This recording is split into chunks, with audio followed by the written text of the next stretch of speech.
শওকত হোসেন সরকার, পদবী গাজীপুর মহানগর বিএনপির সভাপতি। থাকেন মহানগরের শেষ সীমানা কাশিমপুরে।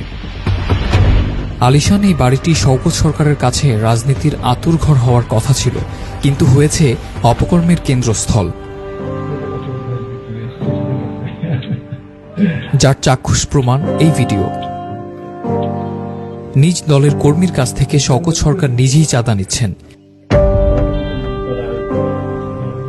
যদিও শওকত সরকার অনেকের কাছে দাবি করেছেন গাড়ি বিক্রির পাওনা টাকা লেনদেনের ফুটেজ দিয়ে তাকে হয়রানি করা হচ্ছে। চাঁদা লেনদেনের এই ভিডিওটি সত্য কিনা সেটি নিয়ে কথা হয় আফজাল হোসেনের সাথে, যিনি কাশিমপুর থানা জিয়া মঞ্চের সভাপতি। আপনি যে টাকাটা লেনদেন করছেন, এটা মূলত আসলে ওনাকে পরিকল্পিতভাবে ফাঁসানোর জন্য করছেন। কেন পরিকল্পিত কবে কেন করবো? ওনাকে তো আমি 2 দিন টাকা দিইনি। উনি বল প্রয়োগ করে একরকম জোরপূর্বক নিয়ে নিছে আমাদের কাছ থেকে। টাকা দিবা না দিলে ব্যবসা করতে পারবে না। শুধু আমি না, আমার এলাকায় যারাই ব্যবসা করছে সবাইকে উনি একটা কথাই বলছে যে আমার দল ক্ষমতায়, আমি চলে গেছে। এর বাইরে কোনো টাকা দিচ্ছেন কি? এর বাইরে 20 লাখ টাকা দেওয়া হয়েছে। ফার্স্টের দিকে না লাস্টের? ফার্স্টে নগদ 20 লাখ টাকা আমরা 3 কিস্তিতে দিছি। আমার কাছে তথ্য আছে আপনি ওনাদের কাছ থেকে একটা গাড়ি কিনছেন, সেই গাড়ির পাওনা টাকা বাবদ আপনি টাকা দিচ্ছেন। এই টাকাগুলো প্রশ্নই আসে না, ওনাকে গাড়ির বাবদ কোনো টাকাই আমরা দিই, প্রশ্নই আসে না। দল করেও দলের শীর্ষ নেতা শওকত সরকারের কাছ থেকে ছাড় পাননি আফজাল। তবে তারপরও দলের স্বার্থে নিয়ম মেনেছেন, জানিয়েছেন দলের শীর্ষ নেতাদেরকে, কিন্তু তাতেও কোনো ফল পাননি। নানা চাপে পড়ে একটা সময় এরকম কথা বলবেন কিনা যে বক্তব্য বা এই যে টাকা লেনদেনের এই ঘটনাটা আসলে সত্য না মিথ্যা? আমার কোথায় যাই বলতে বলেন, আমি সেখানে যাই বলবো।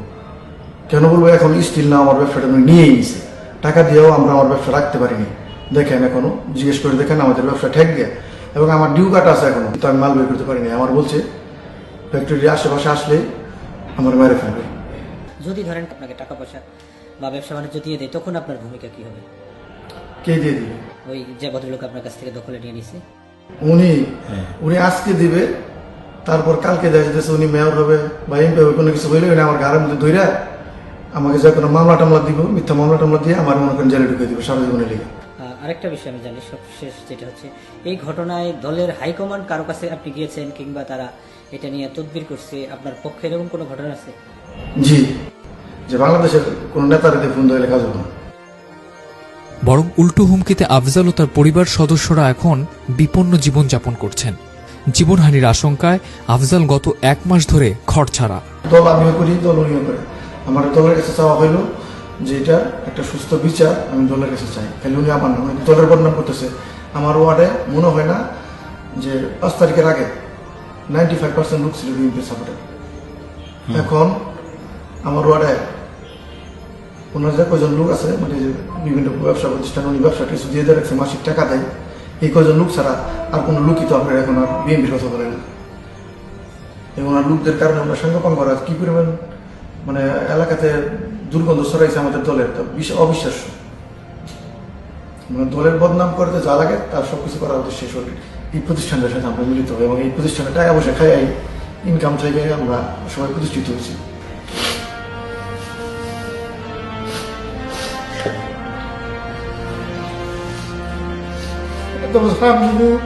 আমাদের প্রতিষ্ঠানে কখনো নিতে পারেনি।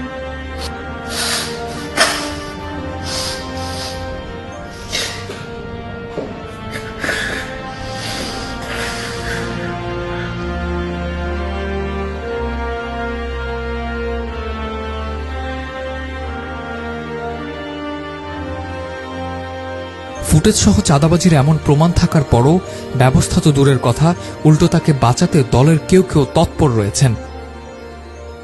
এরই মধ্যে একটি বেসরকারি টেলিভিশনের অনুসন্ধানী রিপোর্ট আটকে দিয়েছেন শওকত সরকার। রিপোর্টটি প্রচার না হওয়ায় আফজাল ও অভিযোগকারীদের তীরে বিদ্ধ হচ্ছেন সংশ্লিষ্ট রিপোর্টার ও টিম সদস্যরা। এমন পরিস্থিতিতে কাদের চাপে এবং কী কারণে রিপোর্টটি আটকে গেছে সেই তথ্যও ফাঁস হওয়ার আশঙ্কা তৈরি হয়েছে। সংশ্লিষ্ট সূত্র জানিয়েছে, দল এবং তারেক রহমানের নির্দেশনা ছাড়া ব্যক্তি সুবিধা নিয়ে বিএনপির কয়েকজন নেতা যেভাবে গণমাধ্যমকে চেপে ধরে শওকত সরকারের রিপোর্ট প্রচার করতে দেননি, তা উল্টো দলকেই বিপদে ফেলবে। শেখ শহীদুল ইসলাম স্বপন নামে স্বেচ্ছাসেবক দলের এক কর্মী শওকত সরকারের বিরুদ্ধে ভারপ্রাপ্ত চেয়ারম্যান বরাবর লিখিত অভিযোগ দিয়েছেন। স্বপন আওয়ামী সরকার আমলে মামলা, হামলা এবং জেল জুলুম খেটেছেন। গাজীপুর মহানগর বিএনপি সভাপতি শওকত হোসেন সরকার রাজনীতি করি না, আমি কাজী সাহেদুল বাবুর সাথে রাজনীতি করি, এটাই আমার অপরাধ। এই অপরাধে শুধু আমার বাড়ি উচ্ছেদ করছে তা না, ওনাদের কথা একটাই, কাশিমপুরে বাস করতে হলে জলে বাস করে কুমিরের সাথে ভাঙা নেওয়া যাবে না। বিএনপির রাজনীতি করায় আওয়ামী সরকার আমলে স্বপনের এক ভাই গুম হয়েছেন, সেই ভাইকে আর পাননি স্বপন। দুর্দিনে দলের জন্য জীবন বাজি রাখা স্বপন সুখের স্বপ্ন দেখেছিলেন, কিন্তু সবই এখন দুঃস্বপ্নের রূপ নিচ্ছে।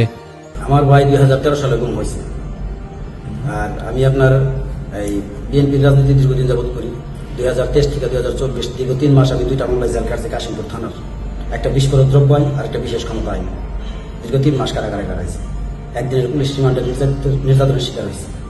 28 অক্টোবর আমি সর্বোচ্চ ভূমিকা পালন করছি, সকাল থেকে সন্ধ্যা পর্যন্ত পিকেটিং করছি। 5 আগস্ট 4 আগস্ট আপনার গাজীপুর চৌরাস্তা অবস্থান করছি।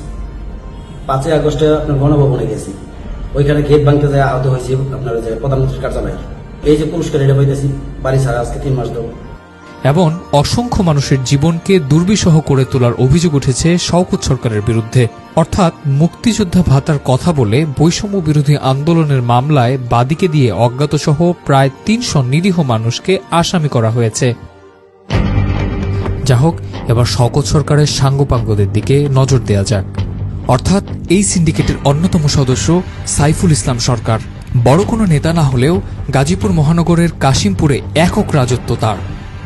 দৃশ্যমান কোনো পেশা না থাকলেও এরই মধ্যে বিপুল বিত্ত বৈভবের মালিক হয়েছেন সাইফুল ইসলাম।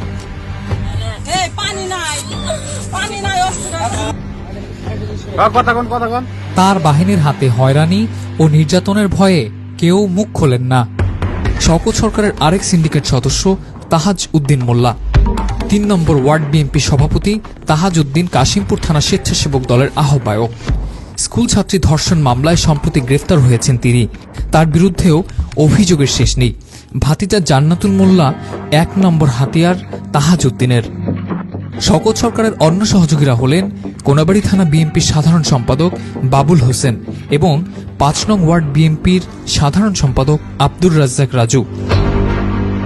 তাদের প্রত্যেকের বিরুদ্ধে থানায় প্রভাব বিস্তার, মামলা বাণিজ্য, জমি ও ব্যবসা দখল, জুট ব্যবসা নিয়ন্ত্রণ, চাঁদাবাজি সহ অসংখ্য অভিযোগ। তবে কারো বিরুদ্ধে এলাকাবাসী টু শব্দ করার সাহস নেই, কারণ তাদের মাথার ছায়া শওকত সরকার। শিল্প এলাকা কাশিমপুর কোনাবাড়ির সম্রাট বনে যাওয়া বিএনপি নেতা শওকত সরকারের হাত থেকে রেহাই পায়নি জমিদার বাড়িও। কয়েকশো বছরের পুরনো কাশিমপুর জমিদার বাড়ি এরই মধ্যে দখলে নিয়েছেন তিনি। জেলা প্রশাসন কয়েক দফায় বাধা দিলেও পট পরিবর্তনের পর জমিদার বাড়িটিকে রক্ষা করতে পারেনি। এরই মধ্যে সীমানা দেয়াল দিয়ে দখল করে নিয়েছেন, ভেতরের অংশে নিজের মতো করে কাজ করছেন। এ তো গেল শওকত সরকারের অপকর্ম আর অপরাধ রাজ্যের সংক্ষিপ্ত নমুনা। এত বড় একজন নেতার পারিবারিক রাজনৈতিক ব্যাকগ্রাউন্ড আরও বিতর্কিত। আমার দাদা মরহুম শওকত আলী সরকার দীর্ঘদিন কাশিমপুর ইউনিয়ন পরিষদের চেয়ারম্যান ছিলেন এবং সাভার থানা আওয়ামী লীগের প্রতিষ্ঠাতা সভাপতি ছিলেন। আমার বাবা মরহুম গিয়াসউদ্দিন সরকার এবং বঙ্গবন্ধুর অত্যন্ত ঘনিষ্ঠ লোক ছিলেন। আমার ছোট ভাই জনাব কবির হোসেন সরকার আশুলিয়া থানা আওয়ামী যুবলীগের আহ্বায়ক হিসেবে দায়িত্ব পালন করে আসতেন। শওকত সরকারের ভাই দবির সরকার তার নিজ মুখেই এক সাংবাদিক সম্মেলনে পরিবারের রাজনৈতিক পরিচয় বলছিলেন। সময় বদলেছে, তাই হয়তো এই সময় হলে এভাবে তিনি পরিবারের রাজনৈতিক পরিচয় বলতেন না। অর্থাৎ শওকত সরকারের বাবা গিয়াসউদ্দিন সরকার ছিলেন ইউপি চেয়ারম্যান এবং আওয়ামী লীগ নেতা। দাদা সবেদ আলী সরকার ছিলেন কাশিমপুর ইউনিয়ন পরিষদের চেয়ারম্যান এবং সাভার থানা আওয়ামী লীগের প্রতিষ্ঠাতা সভাপতি।